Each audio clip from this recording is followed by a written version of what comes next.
lokal laboratorium kesehatan masyarakat, hadir nggak? Terus ada perwakilan dari perguruan tinggi hadir, baik itu negeri atau swasta.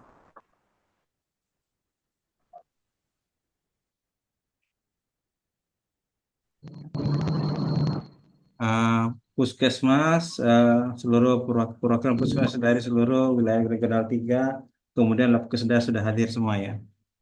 Jadi mungkin karena waktu sudah menunjukkan pukul 10 lewat ya, menunjukkan waktu 10 lewat, jadi kita mulai saja ya. Assalamualaikum warahmatullahi wabarakatuh. Yang kami Waalaikumsalam hormati, warahmatullahi wabarakatuh. eh, yang kami hormati, yang pertama pemateri dari acara kita itu Bapak Didit Haryanto SKM Biomed ya Pak ya. Ya, beliau akan menyampaikan tentang surveillance DWD pada Epinet kali ini. Untuk diketahui bahwa Epinet kali ini itu Epinet yang ke-16. Artinya kita sudah 16 kali melakukan kegiatan seperti ini. Yang kami hormati perwakilan dari Dinas Kesehatan baik itu kabupaten atau kota seluruh wilayah regional 3. Kemudian kami hormati Kepala BLKM atau yang mewakili, Kepala Lokal Laboratorium Kesehatan Masyarakat atau yang mewakili, eh, Direktur Perguruan Tinggi atau yang mewakili, kemudian perwakilan dari Puskesmas dan Laboratorium Kesehatan di wilayah regional 3. Pertama-tama, marilah kita panjatkan puji dan syukur kehadirat Allah Subhanahu wa taala atas berkah rahmatnya kita masih dapat diperkenan untuk berkumpul melalui Zoom ini, yaitu pembahasan Epinet yang ke-16 yang materinya adalah tentang surveillance DPD. Sebagai kita ketahui bahwasanya kita sudah memasuki masa musim hujan ya. Jadi menurut pengalaman selama ini bahwasanya memasuki musim hujan ini maka ada penyakit-penyakit yang mungkin timbul pada saat sekarang ini yaitu tentang DBD. Maka itu kita angkat tema kali ini itu tentang surveillance DBD. Mungkin untuk mempersingkat waktu, kami persilakan kepada Pak Didit Herianto SKM eh, sebagai narasumber untuk menyampaikannya. Baik, waktu dan tempat kami persilakan Pak. Baik, terima kasih Pak Alimuddin. Assalamualaikum warahmatullahi wabarakatuh. Teman-teman sekalian, rekan-rekan yang merupakan salah satu jejaring yang penting ya Pak ya. Untuk Ya teman-teman Pak. lab ini sangat penting untuk berkoordinasi. Kami sering berkoordinasi secara program dengan teman-teman lab sebagai apa ya, penentu diagnosa itu kan atau berbagai penyakit Pak. Bukan cuma DBD, malaria itu juga termasuk salah satunya Ya, ya Pak. Berhubungan selalu kami kontak berhubungan eh, tentang penyakit tular vektor. Jadi izin share screen ya Pak. ya siapa?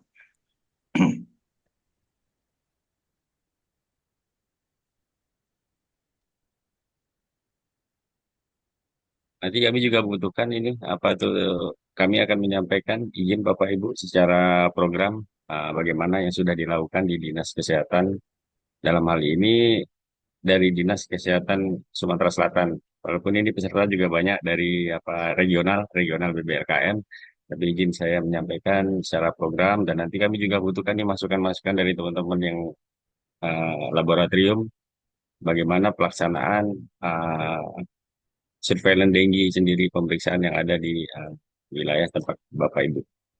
Jadi untuk surveillance dengue sendiri ada dua yang Bapak Ibu mungkin yang sudah tahu juga ada surveillance kasus dan surveillance vektor. Nah, untuk surveillance kasus sendiri ada beberapa yang menjadi dasar hukum dalam pelaksanaan kegiatan kita, Bapak Ibu. Jadi ada Kemenkes RI tentang PNPK terbaru, lalu ada Pedoman Pencegahan Pengendalian Dengue yang tahun 2017 yang masih kita pakai hingga saat ini.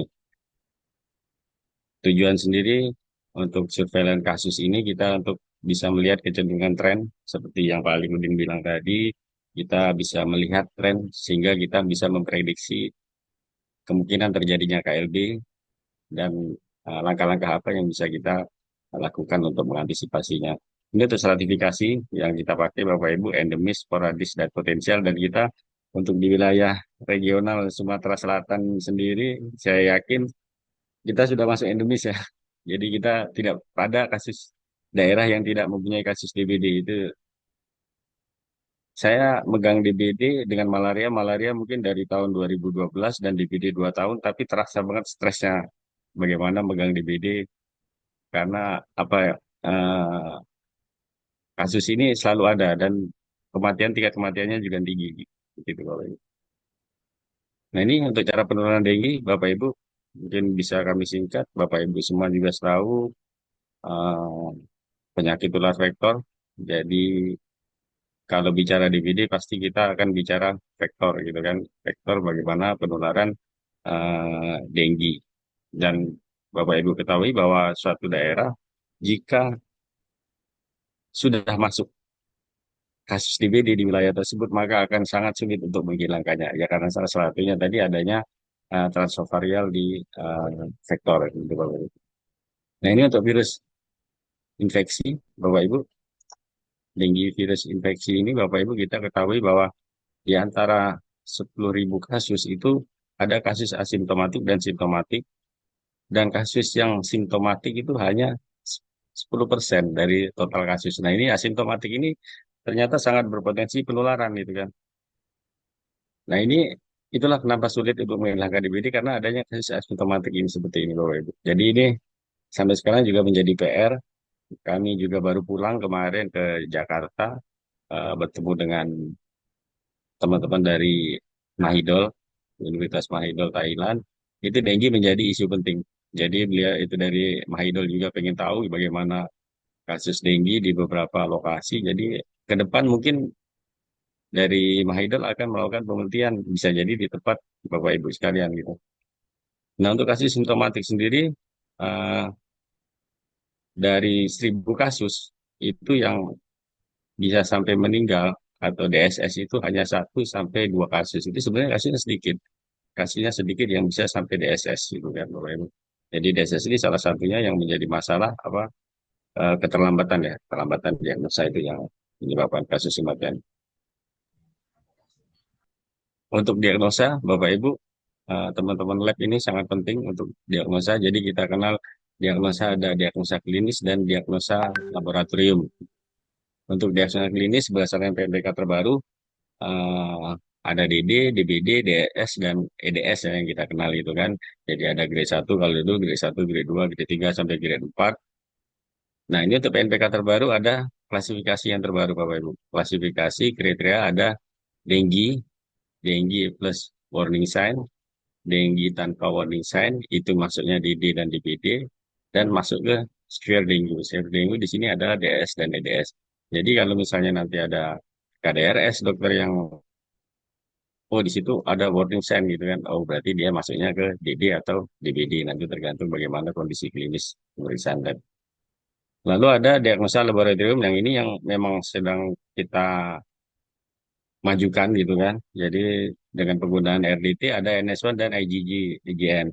Nah ini sangat penting. Ini jadi beberapa uh, puskesmas sekarang dan rumah sakit kami akan mendorong NS1 karena NS1 ini pemeriksaannya sangat spesifik Bapak Ibu. Jadi langsung ke arah virus gitu kan. Jadi akan lebih confirm kalau di program itu NS1 ini salah satunya konfirmasi. Untuk IgG kita masih probable tapi NS1 dia sudah confirm gitu kan. Ini Bapak Ibu untuk fase kritis, fase demam, fase pemulihan, Bapak Ibu juga tahu bagaimana kita harus menggunakan NS1 dan kapan kita harus menggunakan IgG dan IgM. Ini grafik ini Bapak Ibu nanti kami bisa share juga PNPK terbaru nanti dijelaskan bagaimana fase demam viremia tadi kita bisa menggunakan NS1 dan lewat dari itu IgG, IgM itu baru bisa dipakai. Ada beberapa kasus di teman-teman di lapangan di puskesmas itu mengatakan kenapa kok kami ke NS1 negatif atau pakai IgG negatif. Namun salah satunya ini pemakaiannya itu mungkin tidak tepat pada saat screening screening penggunaan screening menggunakan NS1 atau IgG. Dan jadi Bapak Ibu nanti bisa kalau saya saat akan menggunakan RDT bisa dikomunikasikan kapan mulai timbul gejala gitu. Jadi agar hasilnya bisa lebih valid gitu. Nah, untuk yang surveillance sentinel dengue, bagaimana penentuan serotype? Ini teman-teman dari BBLKM. Kami juga dapat info ini dari BBLKM, terutama dari BBLKM eh, Palembang ya, Palembang. Mungkin juga ada dari BBLKM. Saya juga bingung BBLKM, BTKL maksudnya BTKL, ex BTKL itu sering menginfokan ke kami ini tentang hasil Den 1, Den 2, serotype yang ada di kabupaten kota gitu. Kalau untuk di eh, nyamuknya sendiri kita banyak dapat informasi dari BLKM Batu Raja karena memang dari Batu Raja itu expert ke vektor gitu kan.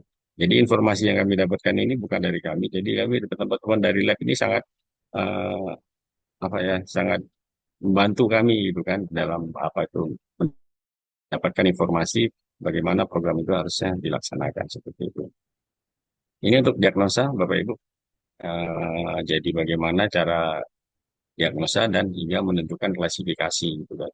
Ada beberapa kasus yang secara klinis didiagnosa DBD, tapi begitu dicek lab ternyata negatif. Nah, itu juga menjadi permasalahan juga ya. Jadi kasus kita meningkat, tapi jangan-jangan kasus itu bukan kasus DBD. Jadi ada perlu juga kita ada second opinion, kita ada screening lain untuk ada kemungkinan kasus lain. Karena Bapak Ibu kita ketahui bahwa untuk yang demam, hematokrit, trombosit turun itu juga beberapa penyakit namanya infeksi juga pasti trombosit turun gitu kan dan harus disandingkan dengan hematokrit itu yang penting dan dilanjutkan dengan pemeriksaan lab-lab selanjutnya.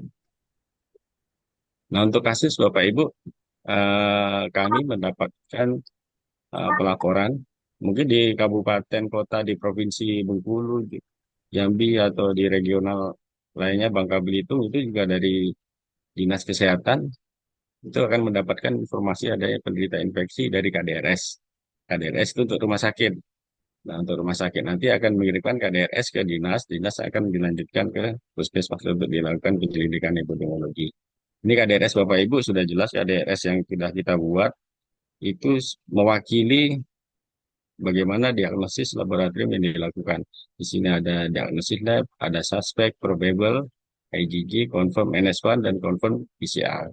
Mungkin kalau untuk PCR, tadi yang dilakukan secara sentinel teman-teman BLKM untuk menentukan serotype dari virus dan diagnosa klinis. Nah, ini sebagian besar puskesmas eh, untuk diagnosa klinis masih dilakukan ini. Jadi ada sebagian yang tidak melakukan pemeriksaan lab. Itu kami harapkan nanti teman-teman bisa melakukan pemeriksaan lab agar hasilnya itu lebih valid gitu kan untuk penentuan. Dari laporan KDRS tersebut akan di-entry oleh teman-teman kabupaten di dalam form Excel. Nanti kami tunjukkan form Excelnya. Jadi form Excelnya nanti akan diinput di dalam aplikasi. Kita ada aplikasi namanya CRV. Mungkin teman-teman puskesmas dan lab ini mungkin tidak bisa mengakses, yang bisa mengakses hanya kabupaten dan provinsi ya, Bapak Ibu ya. Jadi dari sini kita bisa melakukan analisis data sebagai laporan rutin paskes dari rumah sakit. Ini mungkin kami bisa sedikit memperlihatkan, nah ini memperlihatkan bagaimana laporan dari CRV ini saya contoh dari salah satu puskesmas. Jadi teman-teman puskesmas akan mengisi form Excel yang ada di CRV gitu kan, form Excel offline. Kita lengkap nama, semua masuk, alamat domisili, bagi kapan pertama kali uh, pemeriksaan. Nah, lalu di sini yang penting adalah diagnosis. Nah, ini Bapak Ibu. Kalau dulu kita laporannya gelondongan gitu kan, kasus sekian, sekian, sekian tanpa adanya keterangan bagaimana penegakan diagnosis. Sekarang saat ini sudah mulai baik, jadi kita ada diagnosis suspek, probable, confirm NS1 dan confirm PCR. Ini jadi lebih lebih lebih meyakinkan gitu kan Bapak Ibu.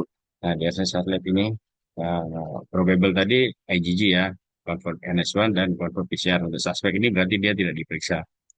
Lalu dari itu lalu ke diagnosis klinis. Nah, untuk diagnosis klinis sendiri penegakannya Bapak Ibu kita ketahui DD DD itu tinggal dengan tiga kriteria tadi, lalu sudah masuk ke DBD, lalu kita ke DSS apakah sudah terjadi shock hingga ke severe dulu seperti itu.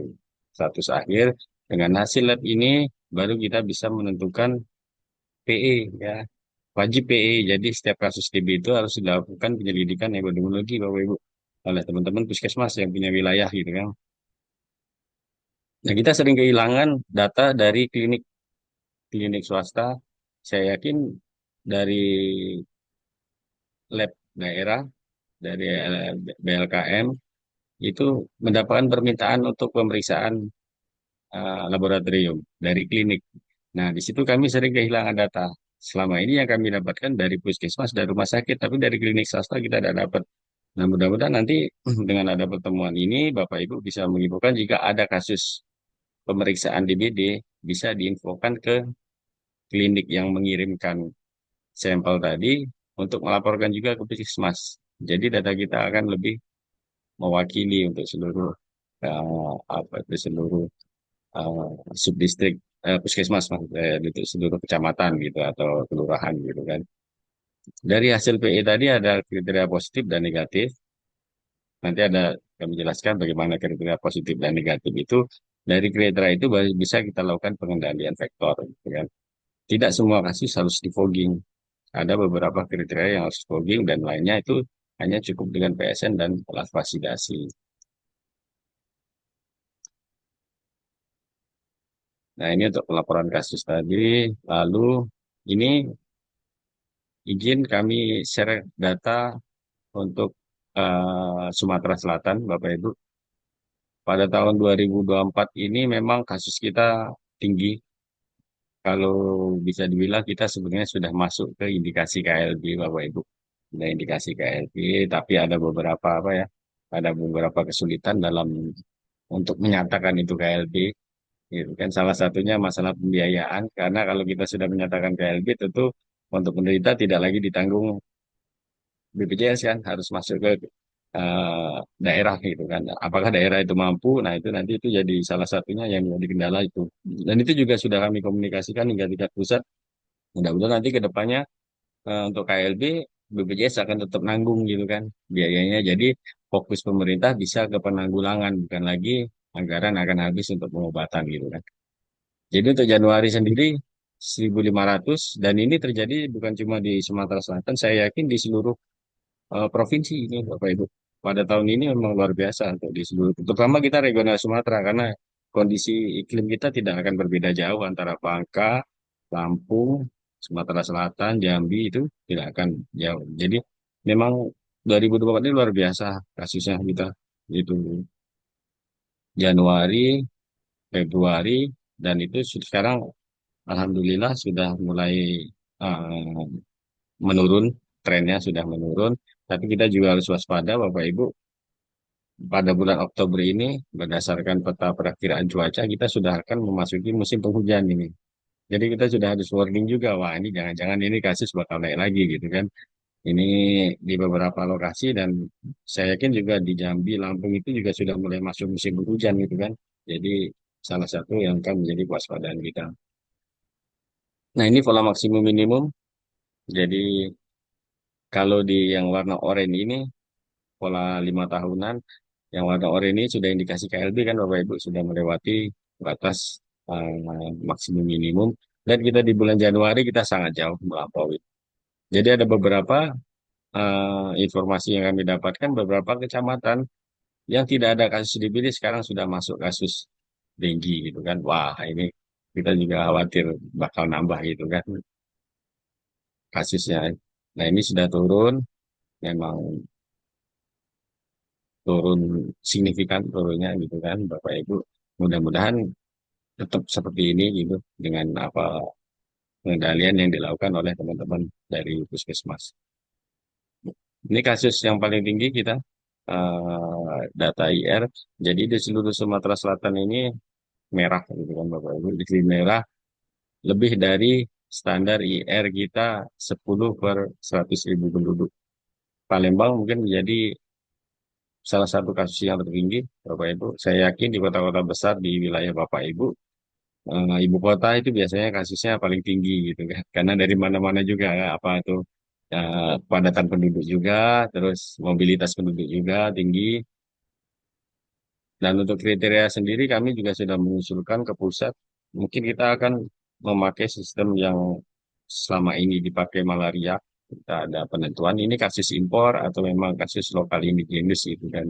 Dengan gitu nanti kita bisa kewaspadaan kita lebih tinggi. Untuk di Kota Palembang sendiri kasusnya sebenarnya bukan cuma di Palembang, ini beberapa daerah juga berobatnya kan dirujuk ke Palembang gitulah. Itulah kenapa Palembang kasusnya menjadi meningkat. Dan wilayah-wilayah perifer di Kota Palembang seperti Banyuasin, Muba, Ogan Ilir, Oki itu sangat berpengaruh karena mobilitas penduduk dari Palembang dan dari apa itu dari luar Kota Palembang masuk Kota Palembang dan sebaliknya gitu kan. Nah, untuk teman-teman juga harus diwaspadai karena untuk apa eh, kasus ini di BD ini sangat berpengaruh kepada vektor. Jadi keberadaan vektor Bapak Ibu ini nanti akan kita bahas selanjutnya. Nanti slide ini akan sangat penting untuk pengendalian. Ini untuk kasus kematian. Nah, ini salah satu penyebab kenapa kasus kematian kita tinggi. Ini adalah keterlambatan. Keterlambatan pada saat membawa ke fasilitas kesehatan, biasanya kondisi pasien itu sudah dalam kondisi shock gitu kan. Dan ini juga menjadi PR kami, PR teman-teman di Dinas Kesehatan Provinsi juga, beberapa kali kita pertemuan di pusat. Jadi kita akan evaluasi juga. Bapak Ibu mungkin bisa dicek beberapa rumah sakit yang mempunyai kasus DBD, di situ ada kematian. Kenapa kok kematian hanya ada di rumah sakit itu, sedangkan rumah sakit lain yang mempunyai kasus DBD bisa sembuh gitu kan. Jadi kita juga evaluasi tentang tata laksana. Kami juga sudah menginformasikan itu kepada yang Komite Pengawasan Rumah Sakit agar bisa dilakukan evaluasi juga bagaimana tata laksana dilakukan di rumah sakit gitu kan Bapak Ibu. Karena kalau di puskesmas kita biasanya kalau untuk mendapatkan kasus DBD langsung dirujuk gitu kan, langsung dirujuk ke rumah sakit. Jadi rumah sakit ini sangat penting tuh bagaimana tata laksana bisa berjalan dengan baik. Nah ini untuk intervensi, intervensi sendiri ada beberapa yang kita lakukan dari mungkin dari kita SD sudah kenal yang namanya abatisasi itu kan, fogging itu sudah dilakukan, tapi kenapa kok kasus masih naik gitu kan? Berarti kan ada yang salah dengan yang kita lakukan ini. Mungkin kita akan evaluasi terus itu dari tingkat pusat juga ada beberapa inovasi-inovasi yang bisa dilakukan. Nah ini Bapak Ibu peningkatan kasus setelah ini beberapa sebelumnya juga kita sudah ya distribusi insektisida, larvasida. Nah ini untuk perkiraan pada saat ini kasus kita pada bulan September untuk Oktober ini adalah intervensi terbaik dengan melihat eh, perkiraan cuaca ya, perkiraan iklim. Estimasi nanti di bulan November, Desember itu curah hujan tinggi, maka intervensi terbaik adalah dilakukan di bulan Oktober. Kenapa? Karena kalau November itu curah hujan tinggi, maka otomatis tempat perindukan akan semakin meningkat gitu kan. Berarti di situ ada estimasi kepadatan vektor dan puncak penularan. Dengan adanya puncak penularan, sebulan kemudian estimasi adalah puncak kasus. Jadi kita sebulan sebelum puncak penularan, kita intervensi terbaik di situ. Kalau kita intervensi sudah di puncak penularan, maka kita terlambat karena kasus akan tinggi. Ini berdasarkan pengalaman ini kan dari beberapa kasus ini. Jadi kita akan mendorong teman-teman kabupaten kota agar semakin intensif gitu untuk melakukan PSN massal dan lain-lain gitu. Ini surat juga sudah kami sampaikan ke teman-teman kabupaten kota, mudah-mudahan juga sudah diterima gitu kan. Bagaimana kita akan apa itu mendorong untuk pada bulan-bulan inilah bulan yang tepat untuk melakukan intervensi. Nah, bagaimana dengan surveillance vektor? Nah, kita kalau bicara DBD kita harus bicara vektor. Beda dengan malaria, malaria harus ada orang sakit gitu kan untuk menularkan. Tapi kalau dengue tanpa orang sakit pun bisa menularkan. Itulah kenapa sangat penting untuk surveillance vektor. Dan ini terima kasih ini teman-teman dari BLKM, terutama dari BLKM Batu Raja ini memberikan informasi juga aktif melakukan kegiatan-kegiatan pemeriksaan vektor gitu kan di BD. Yang terakhir kemarin juga di beberapa lokasi sudah dilakukan gitu kan di kabupaten kota. Ini Bapak Ibu mungkin kita tahu apa namanya itu perbedaan antara AIDS, AMPLS dan Pulex gitu kan. Teman-teman di puskesmas ini wajib ya sudah tahu saya membedakannya. Untuk tempat perindukan sendiri, eh, kalau yang kita kenal dulu di dalam rumah, sekarang sudah mulai bergulir, berganti, sudah di luar rumah juga menjadi salah satu tempat perindukan potensial dari nyamuk Aedes. Dan saya dapatkan informasi kalau tidak salah mungkin ada masukan juga nanti dari teman-teman untuk untuk Aedes albopictus juga sudah menjadi salah satu vektor DBD untuk di Sumatera Selatan. Dan di wilayah regional saya yakin juga bisa menjadi albopictus. Sedangkan albopictus itu kepadatannya saya tinggi kita di wilayah kita. Terutama di kebun-kebun, di kebun karet itu albopictus banyak ditemukan. Dan kalau itu memang sudah positif menjadi vektor itu sudah warning, sudah apa itu berbahaya gitu kan. Untuk siklus hidup nyamuk sudah kita tahu ya untuk siklus hidup nyamuk Aedes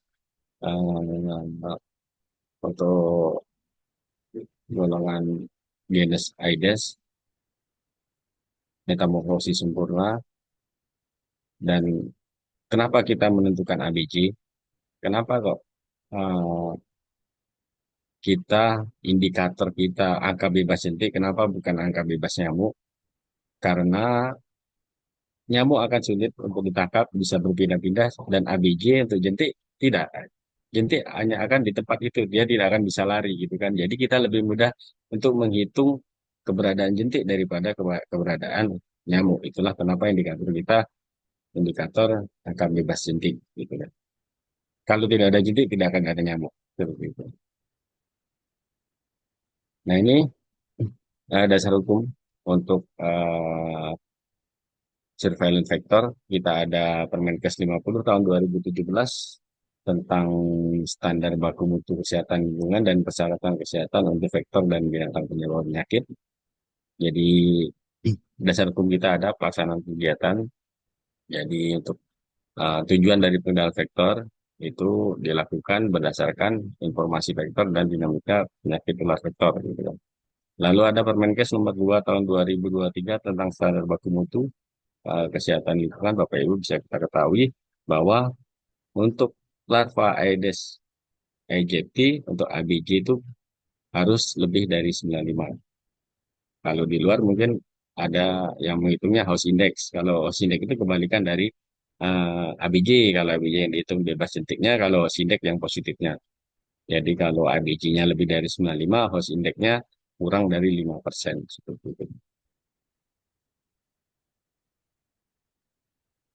Nah ini cakupan untuk melakukan um, surveillance vector. Jadi surveillance vector ada beberapa yang bisa kita lakukan, yaitu surveillance untuk penyebaran, kepadatan, habitat, evaluasi aplikasi inseksida, lokasi dan waktu pengendalian untuk memantau efektivitas pengendalian. Jadi perlu dilakukan apakah benar atau abatasasi atau temepos yang sudah kita bagikan itu efektif gitu kan. Jangan-jangan temepos yang dibagikan ke masyarakat tidak dipakai, cuma diterima tapi disimpan gitu kan. Nah itu Bapak Ibu juga menjadi tantangan. Mudah-mudahan semua Temepos itu untuk kader yang membagikan jangan cuma dibagi, tapi juga langsung dipastikan, langsung ditumpahkan, ya, langsung ditumpahkan di tempat-tempat yang menjadi perindukan. Tujuannya untuk metode pengendalian, monitoring perilaku nyamuk, Bapak Ibu. Jadi intervensi yang sudah kita lakukan, apakah sudah berhasil? Jangan-jangan kita mengendalikan nyamuk di dalam rumah, yang di luar rumah kita lupakan, yang di kebun-kebun, padahal di situlah tempat eh, apa itu terjadinya penularan. Lalu kerentanan insektisida. Nah, di beberapa lab kesda di BLKM, saya terakhir ke tahun lalu kami ke BLKM Lubuk Linggau ya, ketemu sama Bu Paulin itu ada beberapa kegiatan eh, Pengadaan alat salah satunya adalah susceptibility test kit, gitu kan. Saya juga tanya kepada teman-teman di lab, sudah tahu belum tentang susceptibility test kit, gitu kan. Dan kami khawatir alatnya ada tapi tidak tahu bagaimana penggunaannya, gitu kan. Mudah-mudahan sudah dilatih. Nah, itu salah satunya susceptibility test kit itu untuk mengetahui kerentanan insektisida, Bapak Ibu. Selama ini kita dapatkan informasi untuk insektisida, misalnya kita untuk fogging itu kita pakai saat ini kita pakai golongan pyrethroid. Apakah pyrethroid masih bisa dipakai gitu kan di daerah? Jangan-jangan pyrethroid sudah tidak efektif lagi gitu kan? Mungkin di Palembang masih efektif, mungkin tapi di Bengkulu mungkin sudah tidak efektif atau di Lampung sudah tidak efektif. Nah, itu perlu adanya uji untuk kerentanan insektisida melalui susceptibility kit. Dan kalau kami juga bersyukur misalnya setiap laboratorium BLKM mempunyai alat ini, kami bisa mendapatkan informasi gitu kan. Jadi Bapak Ibu kalau apapun yang kegiatan yang dilakukan, kami mohon bisa disampaikan ke teman-teman program gitu kan, agar tahu, oh ternyata di daerah ini sudah resisten. Jadi kita nggak akan pakai lagi insektisida tersebut, kita bisa melakukan rotasi untuk dan insektisida yang lain, itu golongan lainnya. Nah, ini untuk surveillance telur, kita ada dari surveillance vektor tadi ada survei telur. Nah, untuk survei telur sendiri biasanya dipakai dengan coffee trap. Coffee trap itu peletakannya di apa namanya itu di luar dan di dalam rumah. Untuk larvae trap sendiri bisa dibuat atau ada sebagian yang sudah kami distribusikan kan ke teman-teman kabupaten kota. Setiap puskesmas ini bisa membuat larvae trap sendiri. Larvae trap sendiri untuk survei telur biasanya dilakukan oleh teman-teman yang melakukan penelitian ya, seperti di BLKM, untuk di Batu Raja itu sering melakukan survei telur. Itu kami dapatkan informasi juga eh, eh, bagaimana standar dari jumlah telur, kepadatan telur gitu. Lalu untuk survei jentik ini teman-teman puskesmas bisa melakukan ini, tidak hanya dari BLKM, puskesmas juga bisa melakukan survei jentik melalui eh, sederhana mengambil pengamatan ataupun dengan pemeriksaan jentik itu sendiri untuk identifikasi. Jadi hasil akhir dari survei jentik yaitu kita mendapatkan ABJ, ABJ dan kontainer indeks gitu kan. Nanti di situ bisa kita lihat hasil dari ABJ itu apakah di wilayah Bapak Ibu mempunyai potensi penularan atau tidak. Untuk survei nyamuk dewasa, ini perbedaannya dengan nyamuk yang lain. Kalau Aedes itu akan lebih sulit untuk menangkap nyamuk dewasa Aedes dibandingkan jentik gitu kan. Jadi ini biasanya nyamuk dewasa ini dilakukan oleh teman-teman dari eh, BLKM ya, dari BLKM melakukan survei nyamuk dewasa atau juga bisa dengan riring dari jentik di rearing hingga menjadi dewasa, lalu dari dewasa itu bisa dilakukan pemeriksaan eh, apa itu serotype di nyamuk seperti itu. Atau ini menjadi apa atau juga pemeriksaan fertility. Fertility itu apakah nyamuk itu sudah bertelur atau belum, itu kan apakah sudah melahirkan gitu kan, apakah sudah melahirkan atau apakah jangan melahirkan tapi sudah pernah bertelur gitu kan, atau bertelur atau belum gitu kan. Kalau sudah pernah bertelur berarti intervensinya gagal karena nyamuk itu sudah bisa berkembang gitu kan. Berarti apa yang kita lakukan seperti fogging atau larvasidasi itu sebenarnya tidak maksimal, tidak berhasil. Itu tujuan dari survei nyamuk dewasa. Tapi kita akan mendorong yang kita lakukan tetap survei jentik karena ini menjadi indikator ABJ kan. Jadi kita untuk teman-teman di puskesmas prioritas yang bisa dilakukan adalah survei jentik melalui dana DAK. Kalau dasar dana DAK itu ada kegiatan pemantauan jentik berkala atau survei vektor, itu bisa dilakukan setiap 3 bulan sekali. Hasilnya nanti dimasukkan ke dalam aplikasi Silangtor. Nah, ini untuk mendapatkan informasi kepada jentik dari kontainer indeks Bapak Ibu. Jadi nanti kontainer yang kita hitung, yang ini tadi, berapa kontainer yang positif dibagi jumlah kontainer yang diperiksa, itu biasanya digunakan dalam satu wilayah bangunan. kalau ABJ rumah, tapi untuk lebih detail untuk melihat penularan kita bisa menggunakan CI, CI Container Index. Jadi dari berapa uh, hasil kontainer indeks kita masukkan di density figure, maka akan mendapatkan informasi kepadatan nyamuk, gitu kan, kepadatan jentik, sehingga kita tahu di situ resiko penularannya sedang atau tinggi. Nah, ini untuk transovarial, eh, 70% nyamuk Aedes itu mengandung virus, gitu kan. Jadi Bapak Ibu yang seperti saya sampaikan tadi bahwa untuk dengue tidak perlu orang sakit, dia sudah bisa menularkan. Nah, ini yang salah satu akan menjadi kekhawatiran kita. Saya kurang tahu juga apakah di Palembang sudah atau di wilayah regional BLKM apakah sudah dilakukan transmisi ini, apa penelitian transmisi dengan cara mungkin mengambil jentik, diriring setelah dewasa, lalu dites apakah dia mengandung eh, virus dengue, gitu kan. Kalau misalnya dilakukan itu, saya rasa seluruh wilayah dilakukan itu sangat informatif sekali itu. Mudah-mudahan nanti bisa dilakukan oleh teman-teman BKM yang punya kapasitas itu kan. Jadi nanti dari jentik kan kita tahu jentik itu steril gitu kan, tidak belum mengisap darah kan. Jentik didewasakan, dewasa lalu diperiksa dan apakah mengandung virus. Nah itu kita bisa tahu, oh ternyata rasovarial kita di wilayah kita masing-masing itu sudah berapa persen gitu kan. Nah ini menjadi tantangan juga untuk teman-teman BRKM bisa melakukan itu gitu kan. Karena ya bagaimana kapasitasnya ada di teman-teman sekalian gitu. Ini untuk form survei jentik Aedes aegypti yang kita lakukan Bapak Ibu. Jadi teman-teman kader Jumate itu akan mempunyai satu form ini. Satu form ini untuk menghitung rumah. Nah, ini kontainer yang saya maksud kontainer adalah bak mandi itu satu kontainer, penampungan air satu kontainer, nanti dihitung berapa kontainer yang diperiksa dalam rumah, nanti bisa dapat kontainer indeks. Untuk rumah sendiri, satu rumah, dua rumah yang positif tadi, kita melihat angka bebas sentuh. Lalu pertanyaannya, Pak, apakah seluruh rumah kita periksa? Kalau dalam satu puskesmas kita ada 1.000 kakak, apakah 1.000-1.000-nya diperiksa? Tidak, Bapak Ibu. Jadi kita mengambil sistem random. Sistem random tiap 3 bulan sekali itu cukup 100 rumah yang diperiksa. Kita ambil secara acak 100 rumah tadilah untuk kita mendapatkan harga bebas suntik. Ya, karena kita juga melihat apa itu keterbatasan juga kan, karena tidak apa namanya itu eh, jumlah kader juga terbatas terkait pembiayaan gitu.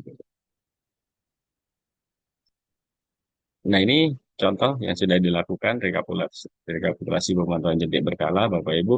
Jadi ini sebagai contoh ini di Sumatera Selatan, nanti Bapak Ibu yang di regional mungkin bisa tanya ke Dinkes provinsi atau kabupaten masing-masing akan mempunyai data seperti ini. Jika hasil antornya terisi ya.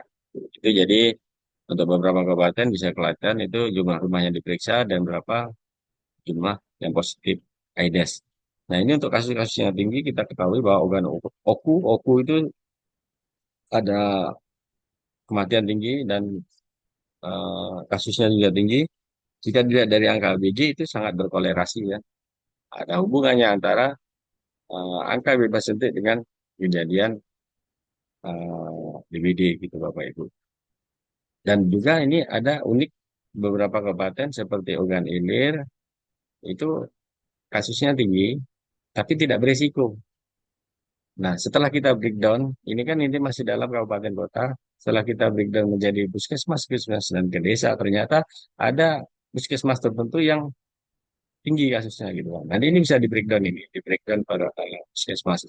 Nah, itu bisa kelihatan, oh ternyata puskesmas ini beresiko. Dari puskesmas nanti kita breakdown lagi per desa. Oh, desa ini yang beresiko. Ini jadi sangat informatif Bapak Ibu untuk data yang ada di Silantor ini. Ya masalahnya tidak semua teman-teman Paskes itu mengisi gitu kan. Nah itulah kita dorong juga. Mudah-mudahan nanti bisa lebih lengkap isiannya gitu kan. Jadi bisa lebih mengabarkan. Ini intervensi yang bisa kita lakukan berdasarkan stratifikasi tadi. Kita tidak usah lagi melihat bebas potensial.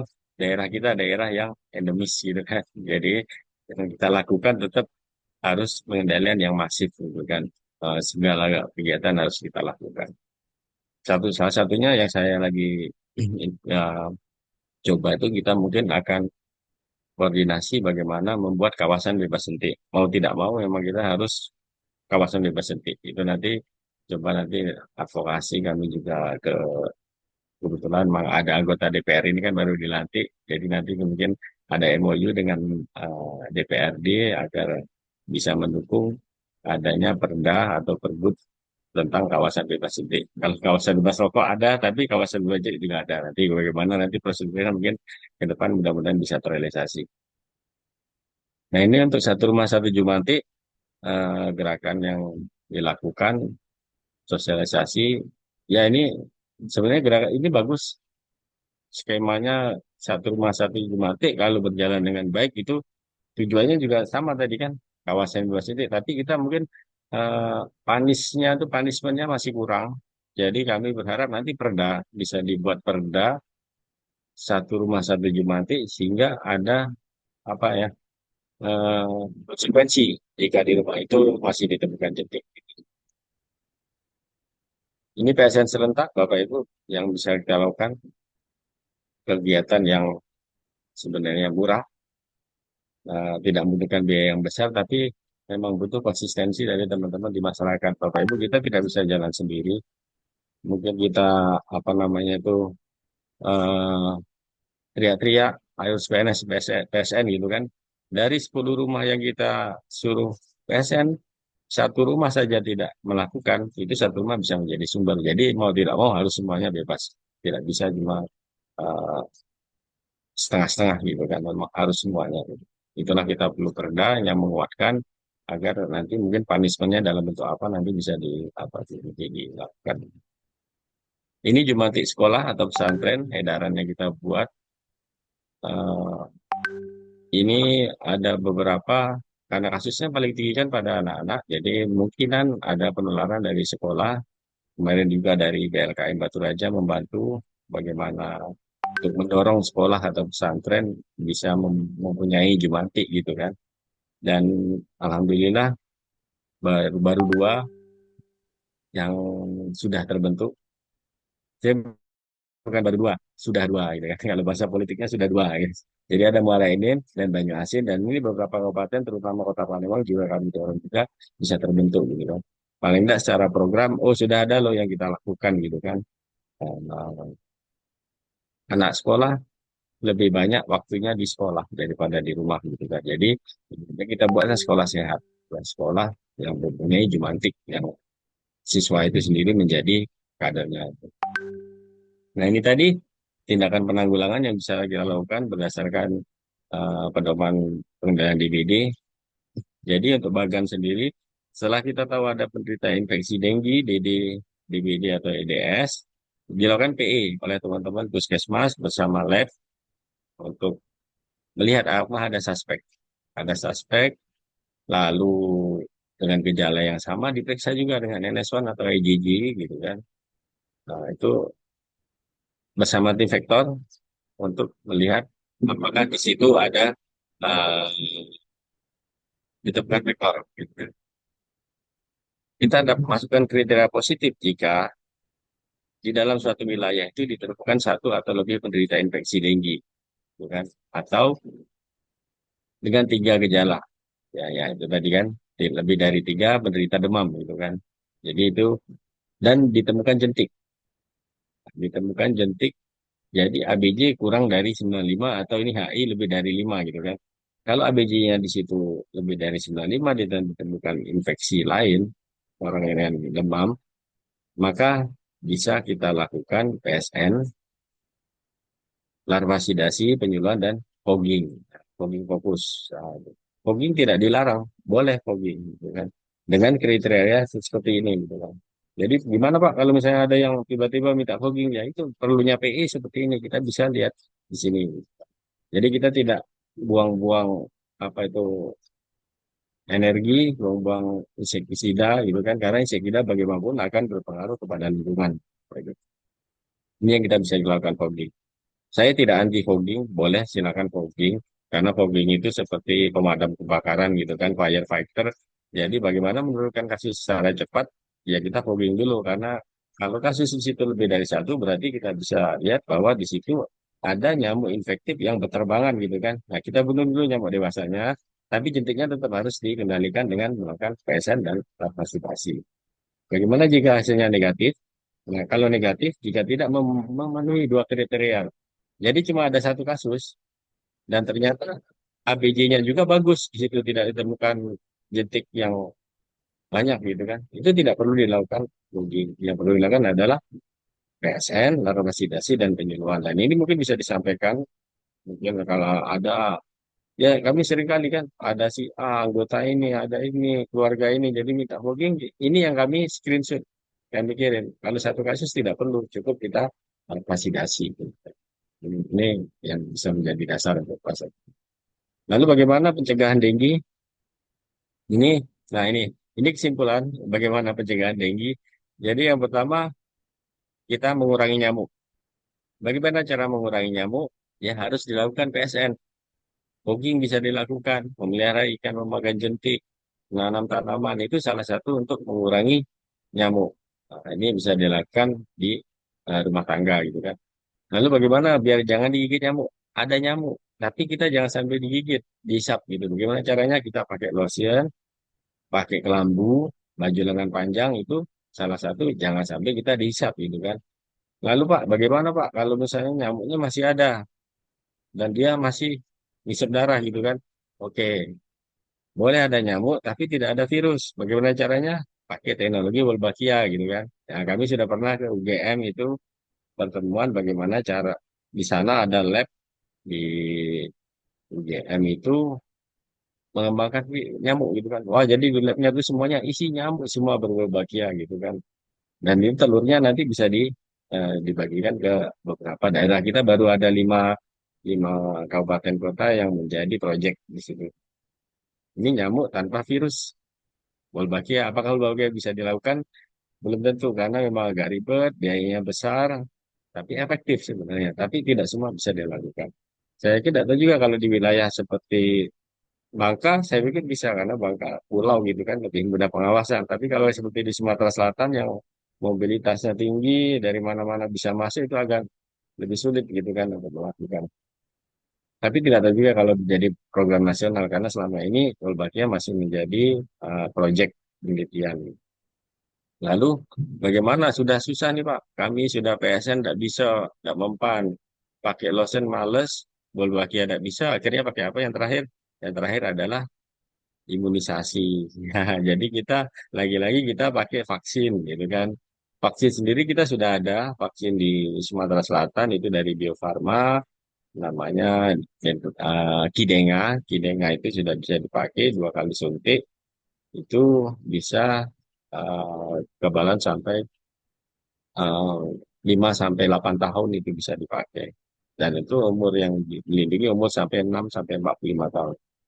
Saya nanya juga kenapa lebih dari 45 nggak bisa gitu ya. Karena tadi itu karena adanya tadi apa eh, asimptomatis. Jangan-jangan kita ini sebenarnya sudah pernah digigit nyamuk Aedes yang mengandung virus, tapi mungkin saat itu kondisi kita lagi fit, jadi kita tidak sampai timbul gejala, tapi sebenarnya sudah muncul antibodi di tubuh kita. Gitu. Jadi kita tidak sampai sakit untuk yang di atas 46. Nah ini untuk tapi untuk anak-anak ini diprioritaskan 6 sampai terutama anak sekolah itu bisa 2 kali suntik dengan vaksin.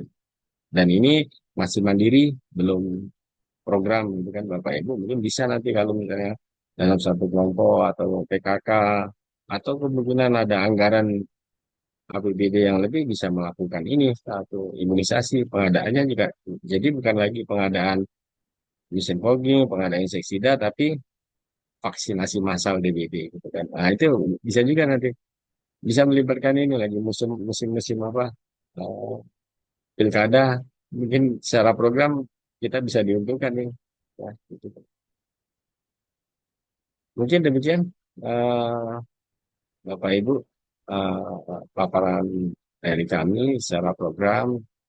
Mohon nanti bisa ada masukan dari teman-teman DLKN tentang kegiatan-kegiatan yang dilakukan sehingga dapat menjadi juga masukan eh, informasi kepada kami. Sekali lagi terima kasih terutama kepada DLKN Palembang yang sudah memberikan kesempatan untuk sharing di dalam Zoom ini. Sekian, mohon maaf jika ada yang kurang berkenan. Wassalamualaikum warahmatullahi wabarakatuh. Waalaikumsalam warahmatullahi wabarakatuh, Pak. Ya. Terima kasih Pak Didit. Sangat berharga sekali ya paparan dari Pak Didit ini memberikan informasi yang sangat baik bagi kami di BBLKM Palembang, baik itu di Regional 3 juga. Jadi ada beberapa yang saya tangkap bahwasanya di kita kasus DBD ini selalu timbul ya Pak ya. Dari tahun ke tahun timbul terus, yaitu kenaikannya ke peningkatannya sepertinya di bulan Desember sampai Januari, Februari dan itu di musim-musim hujan. Nah, itu. Dan diagnosa untuk penyakit ini yaitu diagnosa klinik dan laboratorium. Betul, betul, betul, Pak. Nah, untuk di kami sendiri, Pak, bahwasanya kami pemeriksaan untuk DBD ini kami mulai NS1 sama IgG-IgM. Mungkin hampir sama juga dengan teman-teman yang di Labkesda atau di tempat yang lain ya. Nah, jadi mungkin saran dari kami bahwasanya kalau ada teman-teman atau keluarga yang kira-kira gejalanya mirip-mirip dengan DBD itu segera kita periksakanlah ke laboratorium. Kalau sudah gejala kliniknya juga sudah menunjukkan bahwasanya itu DBD, eh, kita harus lakukan pemeriksaan laboratorium. Nah, di sini di samping itu juga yang paling paling pengaruh yaitu vektor ya Pak ya, Pak Didit ya. Ya, Artinya kita juga betul. harus menanggulangi vektor ini. Mungkin nanti ada masukan dari teman-teman dari LLKM yang memang tugasnya menangani masalah vektor, baik itu mengembangbiakan nyamuk. Karena saya pernah ke sana ya Pak ya. Jadi melihat beberapa jenis-jenis nyamuk yang dikembangkan di sana di ditumbuh. Saya bingung juga sebenarnya kan kita untuk biasanya kan kita memelihara atau berternak hewan biasanya itu kambing sapi ya, tapi di sana berternak nyamuk ya. Di, di LKM mungkin nanti dari teman-teman LKM bisa memberikan masukan tentang vektor ini. Nah, jadi mungkin yang terakhir yaitu bahwasanya pemberantasan vektor ini sangat penting yaitu dengan cara itu mungkin program satu rumah satu jentik tadi, Jemantik, kemudian juga PSN ya. Eh, apa nama itu penanganan sarang nyamuk ya Pak Joko ya. Nah, nah mungkin untuk selanjutnya kita buka diskusi sesi diskusi. Di sini ada sudah beberapa pertanyaan di kolom chat ini yaitu tentang dari siapa nih? Dari Bapak John Sitomorang ya, mempertanyakan nyamuk Wolbachia apa kabarnya kemudian apa nggak jadi ya, mungkin itu nanti bisa dijawab oleh Pak Didit ya. Nyamuk Wolbachia ini untuk memerangi ya nyamuk Aedes aegypti. Mungkin itu yang kedua itu dia bertanya apakah boleh ini dari Puskesmas Tambang Emas. Ini bertanya apa boleh dilakukan penaburan bubuk abati di tanaman hidroponik. Itu pertanyaan yang kedua. Nah, mungkin itu dulu Pak. Kami persilakan untuk menjawab dua pertanyaan tersebut yang dari chat, kolom chat. Ya, kami silakan. Baik, terima kasih Pak John. Jadi ini untuk nyamuk Wolbachia sendiri masih menjadi proyek ya Pak, belum menjadi program nasional, belum di launching secara nasional, harus diwajibkan seluruh kabupaten kota untuk melaksanakan. Jadi kami kemarin ke Jogja itu dari provinsi dibiayai oleh WMP, World Mosquito Program itu dari UGM. Jadi kita melihat bagaimana prosesnya di sana memang rumit. Salah satunya syaratnya di daerah tersebut mempunyai BLKM. Nah, sebenarnya Sumatera Selatan sudah masuk situ, Pak. Karena di wilayah regional Sumatera Selatan ada BLKM yang mempunyai peralatan dan kapasitas untuk melakukan itu kan. Tapi terkendala masalah pembiayaan juga karena tidak semuanya itu ditanggung oleh WMP. Harus ada kontribusi dari daerah juga untuk salah satunya untuk kadar pengawasan. Jadi kayak ada namanya tuh ibu asuh, gitu ya, ibu asuh untuk eh, memastikan bahwa nyamuk Wolbachia tersebut tetap berkembang dan tidak diganggu gitu oleh orang gitu kan. Jangan sampai nyamuk tadi misalnya dibuang atau apa itu kan atau telurnya itu kan. Dan itu sampai sekarang baru lima kabupaten kota yang menjadi proyek di Kalimantan, gitu, lalu di Jawa Barat, di Jakarta, dan terakhir di Jakarta Barat gitu kan. Dan kita itu belum ada evaluasi keberhasilan juga Pak, karena masih proses gitu ya. Saya tanya di Bali juga, teman di Bali, gimana itu berhasil? Belum Pak, karena ini masih berjalan belum 2 tahun, masih perlu dievaluasi. Apakah kasus turun ini benar karena berbahagia, apa karena intervensi lain gitu kan? Jadi masih masih proses penelitian lah kalau kami bilang seperti itu. Jadi nanti mungkin kalau sudah ada evaluasi hasilnya bagaimana berbahagia tadi juga akan bisa menjadi program nasional. Kalau sampai sekarang sih masih berjalan, tapi untuk cuma ada di 5 kabupaten kota. Seperti itu Pak Jan. Nanti mungkin kami bisa share juga nanti bagaimana proses Wolbachia, materi Wolbachia nanti kami share juga nanti bisa ke teman-teman yang kami dapatkan dari Jogja. Lalu apakah boleh dilakukan penaburan bubuk apate untuk tanaman? Ya bisa Pak, karena di kita sendiri kan abate kita taruh di bak mandi ya, bak mandi kita pakai sikat gigi dan lain-lain itu masih bisa dipakai kan untuk di tanaman pun tidak masalah. Bahkan di kolam renang, di kolam renang, maaf, di kolam ikan tuh kita pakai dan ikan tidak mati karena letal dose untuk nyamuk bukan untuk letal dose untuk uh, manusia gitu kan. Jadi masih sesuai, asalkan dipakai sesuai dengan takaran itu tidak masalah. Bapak Ibu kan kita tahu kan kalau abad itu isinya berapa gram? Di situ kurang lebih 8 gram. 8 gram dipakai satu saset itu 8 gram dipakai untuk 100 liter air gitu. Jangan lebih dari itu gitu. Karena kita sudah standarnya. Kalau sudah pas sesuai dengan yang kita pakai, saya rasa itu aman gitu kan. Mungkin itu Pak. Gimana Pak? Sudah cukup penjelasan dari Pak Diditnya? Boleh tanya, Pak? Ya, ya, silakan Bu. Ya, baik. Terima kasih, Pak. Assalamualaikum warahmatullahi wabarakatuh. Perkenalkan, saya Bu Maksud dari Prodi Pengawasan Epidemiologi. Ya, senang sekali, Pak, kami mendapatkan informasi tambahan terkait dengan surveillance DBD. Jadi, surveillance penyakit demam berdarah DNC ini merupakan salah satu mata kuliah yang kami ajarkan di Prodi Diplomatika Pengawasan Epidemiologi. Terkait dengan penggunaan insektisida ya Pak ya. Tadi Bapak bilang penggunaan insektisida itu kalau Bapak sendiri tidak bersahabat. Kalau saya lebih tidak bersahabat lagi Pak. Kenapa? Karena kebetulan penelitian saya ini terkait dengan biomarker di manusia. Pestisida itu ditemukan pada manusia. Gitu ya. Kami waktu itu memeriksakan eh, tahun 2021 kami masuk ke lab BBLK Pak untuk pemeriksaan kandungan kandungan kandungan pestisida di dalam tubuh petani.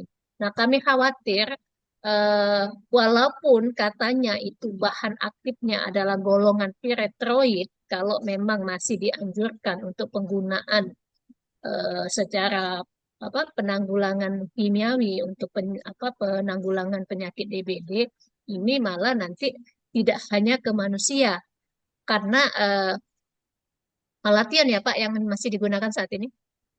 Kita pakai Zeta Bu, Zeta Sipermetrin. Pak Latihan udah pakai sudah sih baik. ya. Ya, Nah, bahan aktifnya mungkin nanti bisa kami cek kembali seperti apa.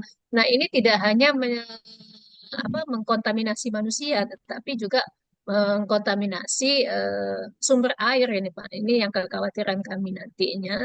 Kalau kita masih selalu melakukan penanggulangan DBD ini menggunakan insektisida.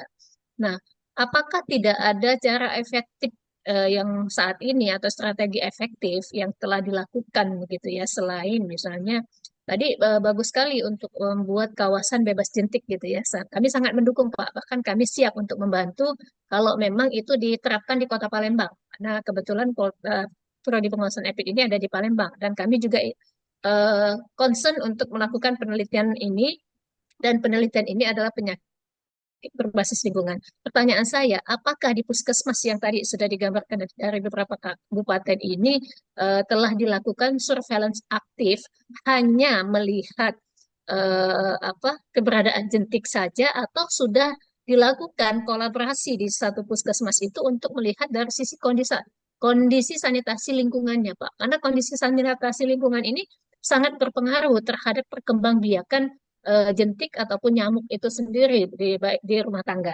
Nah, mungkin itu dulu Pak pertanyaan dari saya. Terima kasih.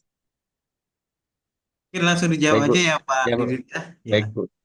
Terima kasih Bu informasinya tuh Bu. Ibu dari Poltekkes ya Bu ya, Poltekkes Ya, saya Poltekkes Menkes. Pak di Prodi Ya. Pengawasan Epid. Bagus.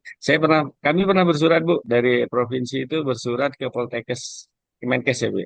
Poltekkes ya Bu ya, Poltekkes Ya Pak. Palembang ya, untuk permohonan dilakukan penelitian untuk mahasiswa mungkin lebih ke Denggi. Itu ada suratnya sudah saya kirim kemarin ke Pak Anggo juga.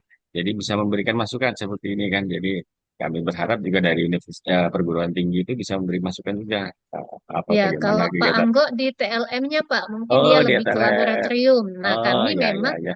beberapa mahasiswa, baik itu kalau EPIK kan belum melakukan penelitian atau penulisan, tapi Oh, sanitasi Pak yang kami arahkan. Nah, ya, jadi baik. Tugas sanitasi kimia ya, beberapa ya, bimbingan yang khususnya bimbingan saya, karena saya kan ya. basicnya adalah TESLI, maka saya Ya, lebih melihat dari perspektif kondisi kesehatan lingkungannya Pak. ya, Sehingga baik. nyamuk itu tidak hanya kita lihat dari keberadaan jentiknya, kalau ada tidak ada, Ya, tapi tidak didukung oleh kondisi fisik rumah lainnya, mungkin nanti nyamuk itu akan tetap ada gitu, Pak. ya, baik Bu. Makasih. Jadi kalau untuk dalam pengendalian vektor itu uh, ada beberapa metode yang bisa kita lakukan ya Bu ya. Jadi metode kimia itu adalah pilihan terakhir. Yang pertama kita Ya, lakukan adalah betul. metode biologi. Biologi itu yang kita lakukan. Lalu biologi itu bisa dengan melakukan ikan makan jentik ya. Kita kenal tempalo ya, tempalo Iya, ikan cupang itu bisa dan ikan-ikan lain itu juga bisa dipakai. Lalu yang kedua metode fisik atau mekanik fisik itu bisa kita lakukan misalnya dengan pelambu atau pakai kain kasa, kawat kasa ya di ventilasi itu juga salah satu metode fisik. Rakit nyamuk, kipas angin itu metode fisik yang kita lakukan. Lalu yang kedua adalah modifikasi atau manipulasi lingkungan. Yaitu tadi misalnya ada jentik di dalam bak mandi. Kalau memang kita rajin, 2 minggu sekali kita bersihkan, kita tidak perlu lagi pakai abate gitu kan. Lalu yang jadi masalah prioritas abate biasanya di daerah-daerah yang kering, Bu. Kalau misalnya Ibu bisa ke daerah kabupaten seperti di Banyuasin yang airnya asam itu biasanya penduduk di situ menampung air dalam drum, bukan dalam drum di luar rumah. Nah, itu penampungan air hujan. Nah, itu sangat sangat sangat sangat potensi sekali untuk perindukan. Nah, itu mungkin karena dibuang tidak bisa, dikuras tidak bisa, mungkin bisa dipakai abate atau dengan ikan gitu kan. Lalu eh, metode kimia yang kita pakai seperti itu. Jadi eh, kami juga perlu informasi kontainer apa sih Bu yang misalnya sangat disukai nyamuk gitu. Karena ada beberapa breeding place Aedes ini sangat menyukai. Salah satunya yang kami temukan dari beberapa teman-teman yang dilakukan, kami dapat informasi itu banyak di ban. Ban itu di mana ban ada yang di luar pasti ada jentiknya. Kalau kamar mandi belum tentu ada, tapi ban selalu ada. Nah, itu mungkin teman-teman dari Poltekkes bisa bantu jenis breeding place apa sih yang menjadi kegemaran nyamuk Aedes ini, kan? Jadi kami mungkin dapat lebih, oh di situ mengarahkan, jadi hati-hati kalau ada ban gitu kan.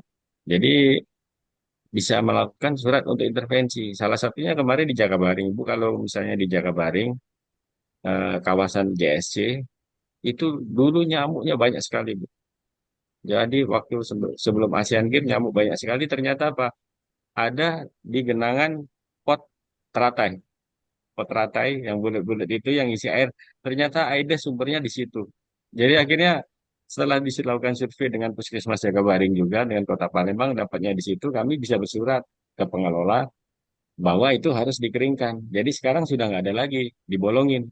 Jadi tidak ada lagi pot teratai. Itu salah satunya seperti itu. Kalau bisa memberikan masukan, oh ini salah sanitasi lingkungan yang kurang baik atau misalnya pasca banjir, kita daerah Palembang ini banjir kan.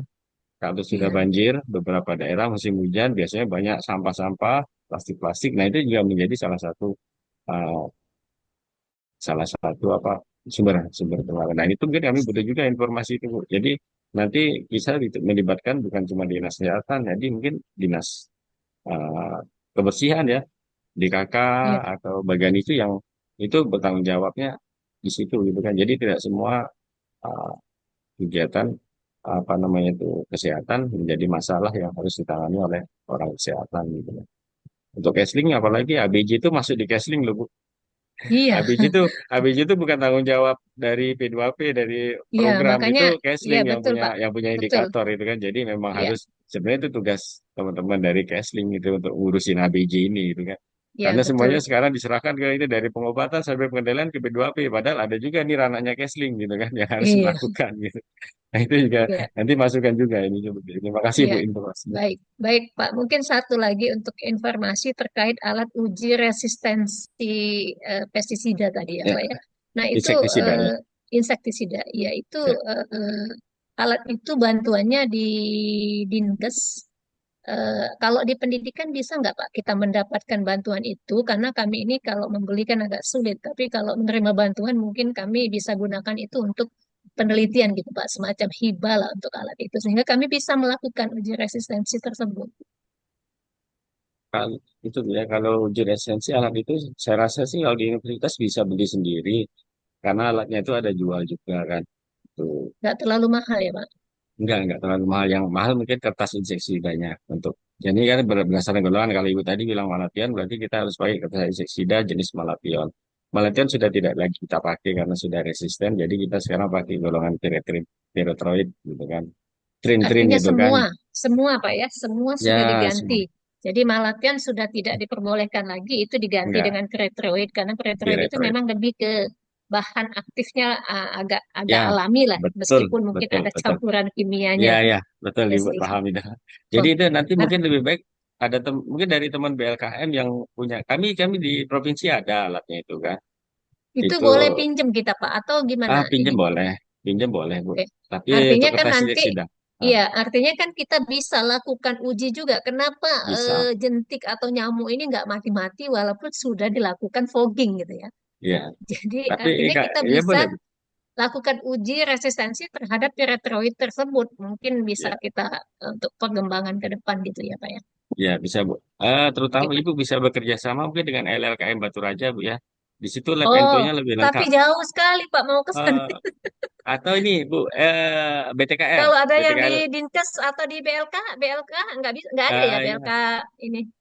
BBLK atau dari BLKM ini, BLKM yang ex BTKL. BTKL itu alatnya lengkap Iya, juga. Eh, BBLKM. BBLKM ya, BBLKM. BLKM. Mungkin teman-teman BTKL. BBLKM yang ada mungkin bisa memberikan Iya, iya itu tadi itu. Pak. Ya Oke, ya. nanti kita coba. Nah, itu juga untuk BLK.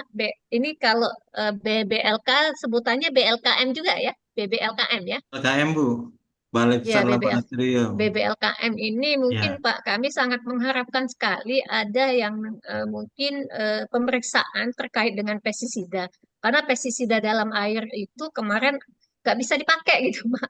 Hanya ada beberapa hanya sedikit gitu, Pak. Sehingga kita juga bisa melihat kemungkinan ketika fogging ini dilakukan, kita bisa cek sampel airnya ke pestisida ke BBLKM ah, supaya nggak jauh-jauh, Pak. Kemarin ya saya betul. kirim sampelnya sampai ke Bogor sana, bawa pakai pesawat nggak boleh. Repot jadinya. Ya, Pak. Ayo. Mungkin itu masukan saja. Terima kasih, Pak. ya. Mungkin ada Cici ya, Mbak Cici ya di sana ya, menjawab pertanyaan dari Bu Maksum. Mbak Cici, Kalau memang sudah bisa, kita bisa ya. kita masukkan alokasi anggarannya untuk Mbak pemeriksaan Cici sampel masih air bergabung nggak dengan kita? kandungan pestisida, Pak. Gitu. Karena pestisida ini ya kemarin saya kebetulan di sawit, Pak, saya cek Masih. itu di dalam urinnya Ah, pekerja itu kandungannya udah sangat-sangat tinggi sekali. Arwan dari. Colin estrase kita cek di BBLKM tahun 2021 itu ada semua petani. Jadi artinya kita bisa tak tahu ini golongan apa saja. Nah, begitu juga mungkin akibat fogging yang menggunakan pyrethroid. Pyrethroid itu katanya aman, Pak, tapi belum tentu.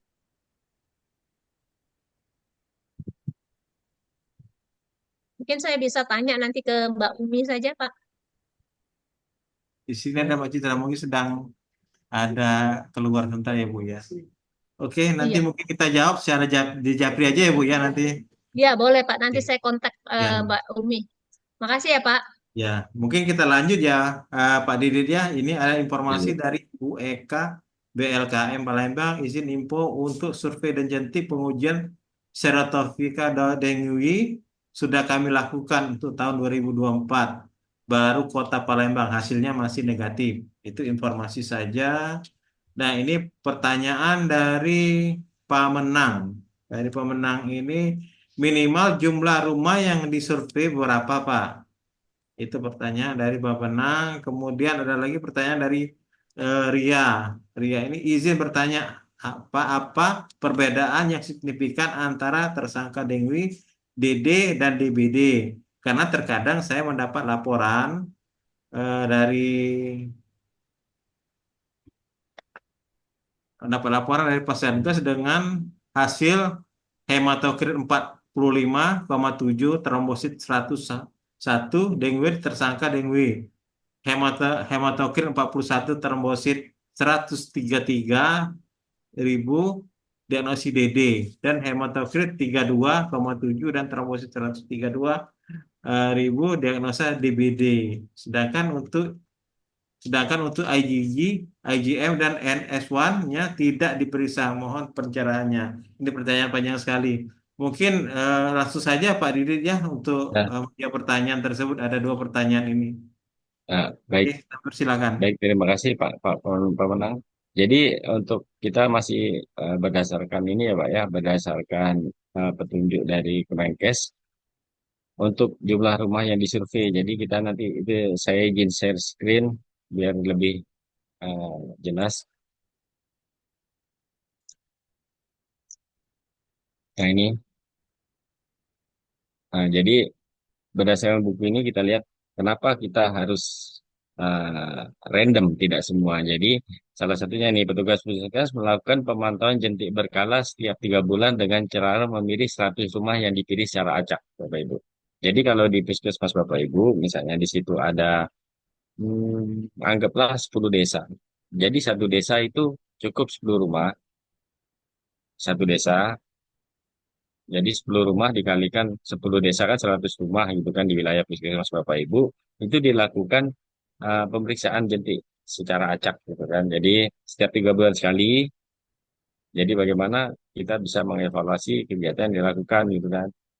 Jangan jangan tapi juga dipilih jangan cuma rumah yang dikenal gitu kan. Kita acak ini rumah yang mungkin lebih bagaimana misalnya musola juga kita periksa, masjid kita periksa, terus sampling juga mungkin di fasilitas umum juga ada sebagian rumah gitu kan. Nanti kita bisa melihat ABJ di situ ABJ yang bisa kita dapatkan.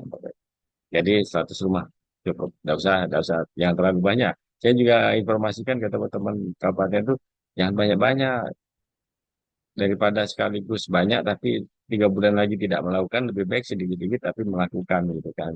Dan itu juga Bapak Ibu jangan cuma dilihat gitu kan.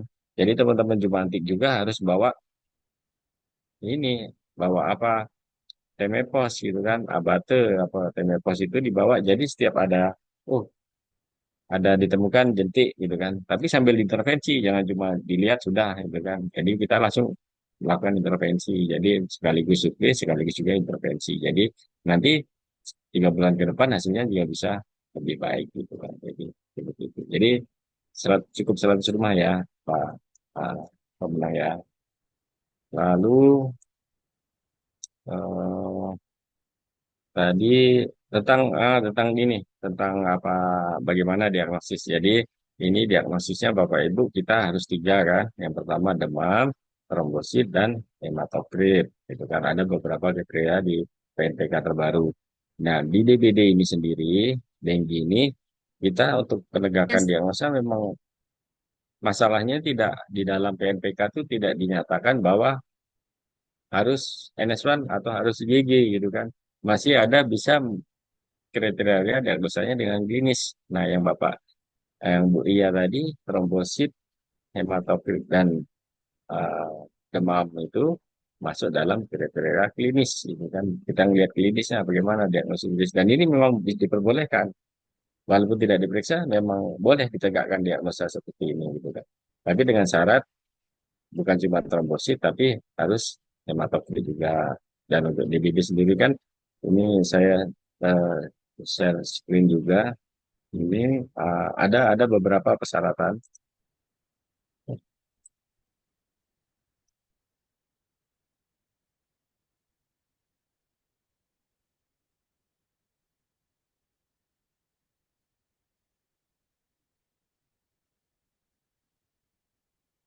Nah ini, jadi untuk kita mengklasifikasinya, kita dengan adanya peningkatan, salah satunya adanya peningkatan trombosit, maaf, jadi trombosit dan hematokrit itu berbanding terbalik. Kalau trombosit naik, hematokrit akan turun. Dan jika trombosit turun, hematokrit akan naik, seperti itu kan.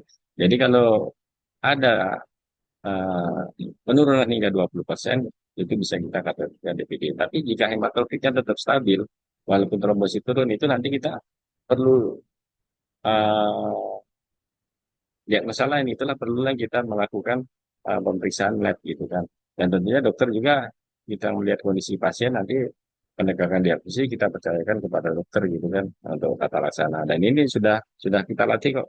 Ada beberapa dokter yang kita undang kemarin menjadi narasumber. Salah satu narasumbernya dari infeksi tropis di RSMH itu memberikan informasi ke dokter-dokter gitu kan bagaimana untuk penegakan dan untuk saat ini sudah apa itu dengan KDRS yang kita kirimkan itu sudah mewakili, sudah bagus itu bagaimana dokter itu memang dipaksa penegakan diagnosis itu harus sesuai dengan PNPK ya salah satunya tadi kriteria-kriteria tadi dengan didukung penunjang dari apa dari uh, penegakan secara laboratorium dengan NS1 ataupun dengan IgG Bapak itu ya. Jadi boleh tanpa IgG pun kita menegakkan itu uh, sebagai positif konfirmasi dengue itu masih bisa dilakukan. Seperti itu Bu. Nanti kami share juga Bu untuk apa namanya tuh file materi tentang PNPK dan buku itu ya buku pedoman itu. Mungkin demikian Pak Alim itu. Ya, bagaimana Bu? Sudah jelas, sudah penjelasan dari Pak Didit tadi. Mungkin kalau mungkin ada kurang jelas lagi nanti Mungkin boleh dijapri ya Pak Didit ya untuk Ya pertanyaan. boleh Bu, nah, ya, boleh diganti. Ini saya Nah, sharekan juga nanti di apa materi-materi yang ya, untuk bisa penunjang. ya. Mungkin ini ada dua pertanyaan terakhir ya mungkin ya karena waktu juga yang membatasi kita. Jadi ini dua pertanyaan ini saya bacakan yaitu dari Gusnawati PKM Jembatan Mas sama Kabupaten Belitung Timur. Yaitu pertanyaan pertama itu bagaimana menghilangkan jentik dan banyak nyamuk di dalam sumur. Kemudian pertanyaan dari Kabupaten Belitung Timur yaitu bagaimana pemberian abate eh, yang benar? Apa harus sumur yang dikuras terlebih dahulu atau menabur abate langsung ke dalam air tersebut. Nah, mungkin itu dua pertanyaan terakhir yang bisa dijawab oleh Pak Didit. Kami persilakan, Pak. Baik, itu kan jadi bagaimana menghilangkan jentik dan banyak nyamuk dalam sumur itu ya. Eh, jika sumurnya memang dindingnya dari semen yang tidak bersentuhan langsung dengan tanah, ada kemungkinan AIDS di situ. Tapi mungkin bisa disebut lagi nih, ini jadinya jentik-jentik apa gitu ya. Tapi yang bagaimanapun juga nyamuk itu walaupun secara penyakit beberapa spesies tidak berbahaya, tapi secara estetik juga mengganggu gitu kan. Jadi salah satunya mungkin dalam sumur itu ya yang paling mudah ikan lah, itu kan ikan pemakan jentik itu dimasukkan mungkin berapa ekor ikan gapi atau itu bisa dimasukkan. Lalu abate bisa kalau abate kita lihat dari eh, apa namanya itu bionomik dari vektor sendiri bahwa nyamuk Aedes itu makannya di dasar gitu kan. Jadi serbuk abate yang kita masukkan di dasar untuk sumur kayaknya akan sulit untuk dijangkau oleh itu jentik gitu kan untuk di dasar. Apalagi dasarnya dasar tanah atau lumpur pasti Tempo sendiri akan dicampur dengan lumpur dan tidak efektif gitu kan Bapak Ibu. Jadi saya lebih menganjurkan ya ini pakai eh, ikan baka jentik atau ditutup sumurnya. Jadi sumurnya ditutup dan hanya diberi lubang sedikit itu pun dikasih kain kasa biar nyamuk tidak bisa masuk dan berkembang gitu. Jadi tidak ada lagi nyamuk bisa masuk di situ. Salah satunya seperti itu sih. Banyak sih untuk cara untuk menghilangkan nyamuk ini ya salah satunya tadi ikan paling mudah ikan atau ditutup gitu sumurnya. Lalu bagaimana pemberian apa tuh? Apakah sumber airnya dikuras terlebih dahulu atau menemukan? Itu tergantung Pak. Kalau sudah dikuras, saya rasa kalau 2 minggu sekali dikuras tidak perlu lagi ditaburkan apa tuh. Kenapa harus 2 minggu? Karena kita lihat siklus ya Pak ya. Siklus dari perkembangbiakan nyamuk dari telur menjadi dewasa. Kenapa? Jadi kita harus 2 minggu sekali. Jadi jangan sampai nyamuk itu dewasa baru kita intervensi. Jadi 2 minggu sekali sebelum nyamuk itu telurnya tadi menjadi jentik sudah kita bersihkan gitu kan. Jadi kalau untuk abate boleh Pak ditaburkan tanpa harus dikuras dulu. Terutama untuk penampungan air yang memang dibutuhkan tidak mungkin untuk dikuras itu bisa langsung ditaburkan. Sesuai dengan ini Pak ya, sesuai dengan dosisnya ya. Jadi kalau kita hitung satu saset itu 8 gram per 100 liter, bagaimana ngitung 100 liter? Ya 100 kali tembok itu, 100 kali gayung itu, kalau kira-kira mandi 1 kali mandi kita 20 gayung, ya kalau 5 kali mandi habis itu berarti 100 liter gitu kan. Jadi kurang lebih seperti itu kan kita menghitungnya. Jadi boleh dipakai Pak, langsung dipakai tanpa tanpa dikuras. Dan lebih bagus lagi kalau sudah dikuras tidak perlu lagi. Karena kalau kita rutin nguras tidak perlu lagi kita menambahkan apa. Ya, seperti itu Pak. Terima kasih Pak. Baik, terima kasih Pak Didit. Mungkin ini satu lagi dari ada Raisen dari BBLKM Palembang sendiri ya Pak ya. Ini Pak Joko ini mau nanya dengan Pak Didit. Kami persilakan Pak Joko. Pertanyaannya singkat ya. Ya, selamat siang Pak Didit. Oh Pak Joko, suhu itu senior kami Pak. Jumpa lagi ya, Didit. Ini Waalaikumsalam Pak sekedar Joko. informasi nih masalah diagnosa tadi pakai reagen NS1 ya dan IgG-IgM. Jadi spesifik ke penggunaan ya sebetulnya bahwa NS1 itu yang diperiksa adalah antigen untuk infeksi yang kurang dari 5 hari. Satu itu, nah yang selanjutnya IgG, IgM-nya itu lebih dari itu.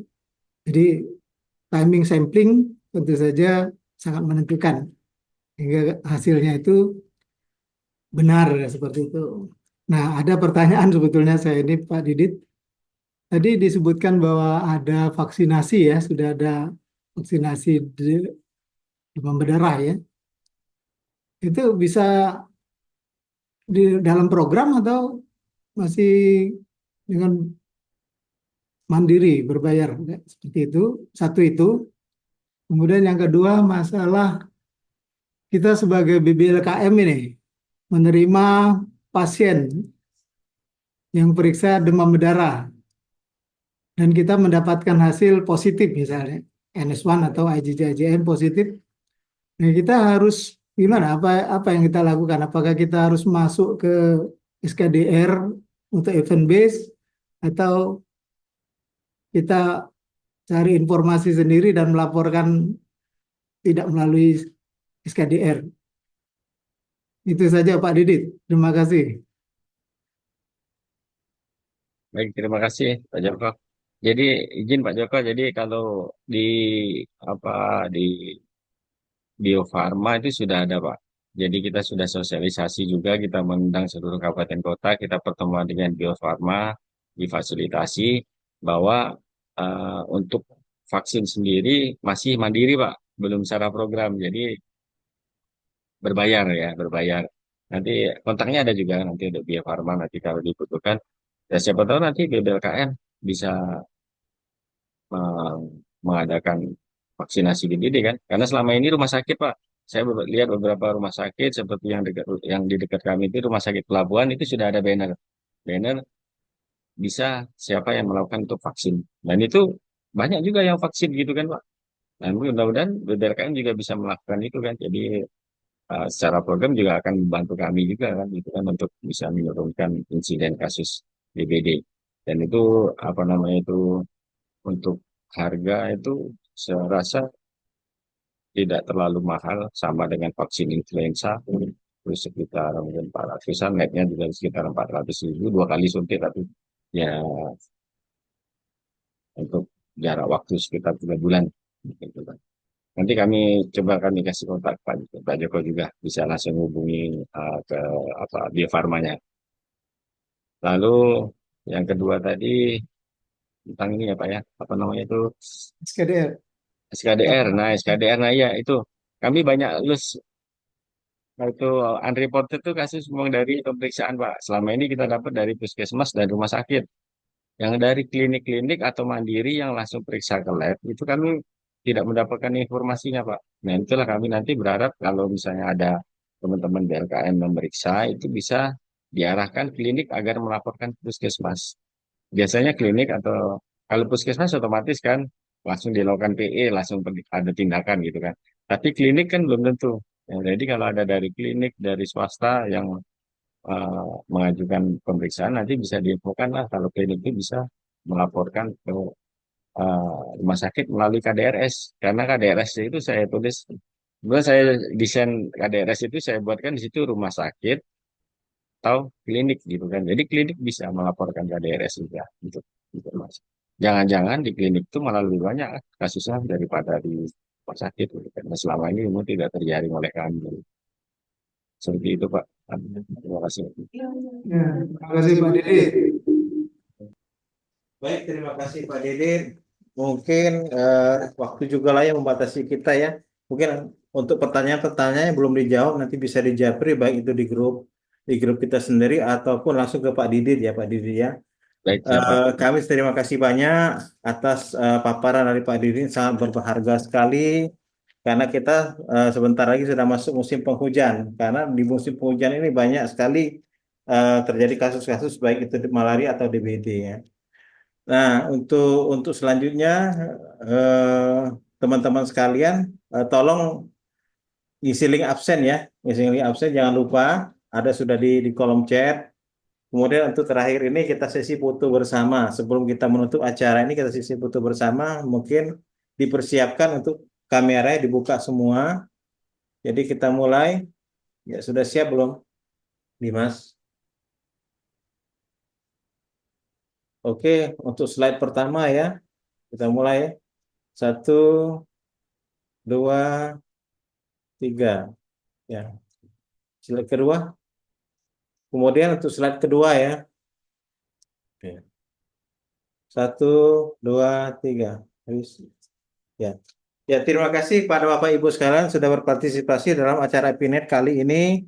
Eh, kepada narasumber Pak Didit Haryanto, kami berterima kasih banyak dengan materi yang disampaikan pada hari ini. Saya berharga sekali bagi kami BLK Palembang untuk sebagai ilmu bagi kami ya. Nah, Kami juga terima terakhir, kasih banyak Pak. ya, terakhir kami ucapkan Assalamualaikum warahmatullahi wabarakatuh. Waalaikumsalam warahmatullahi Izin live wabarakatuh. ya Pak. Nah, terima kasih BLKM Ya, sudah ya, sama-sama Pak. ya untuk teman-teman semua Ya, izin live. izin live ya, Bapak Ibu.